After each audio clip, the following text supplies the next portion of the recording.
Welcome back to a new video. On this episode, we're talking about one of the big JRPGs to release this year, none other than Ni no Kuni 2 Revenant Kingdom, and exactly what you need to know about Level 5's long-awaited new title.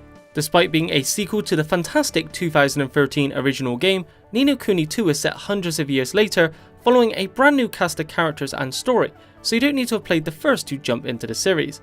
The main character you'll take control of is Evan, a young boy who also just happens to be the king of a little place known as Ding Dong Dell that may well sound familiar to you if you played the original. All is not well for the young king, however, as he is dethroned and kicked from his castle by the opposing mouse tribe, setting him on a journey to reclaim his kingdom and rid the world of an emerging darkness. The story is simple in its premise, but is said to have plenty of depth and take a more mature, adult perspective compared to the last.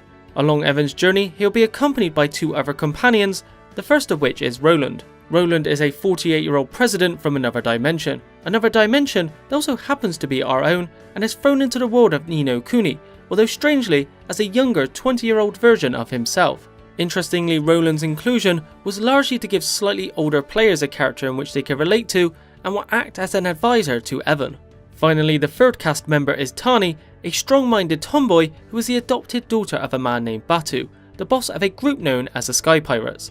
When it comes to the gameplay, it goes down a somewhat different route this time around. Instead of capturing Pokemon-like creatures called familiars and commanding them in your battles, Ni no Kuni 2's battle system is faster paced and plays out more like a traditional real-time JRPG, with each of the main characters engaging in combat themselves using weapons and magic. Despite the exclusion of familiars, there is the addition of creatures known as Higgledies with over 100 different types to utilise.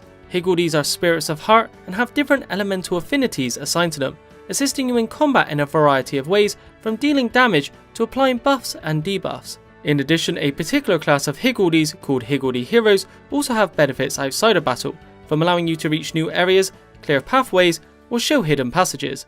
I think some are going to be disheartened by the fact familiars aren't returning, but the new system, in my opinion, looks just as good, if not arguably better, based on what's been shown so far. When you are not in the various towns and dungeons, you'll move across a field map, and as here there is an interesting change to the game's aesthetics, presenting all the cast members in a chibi form.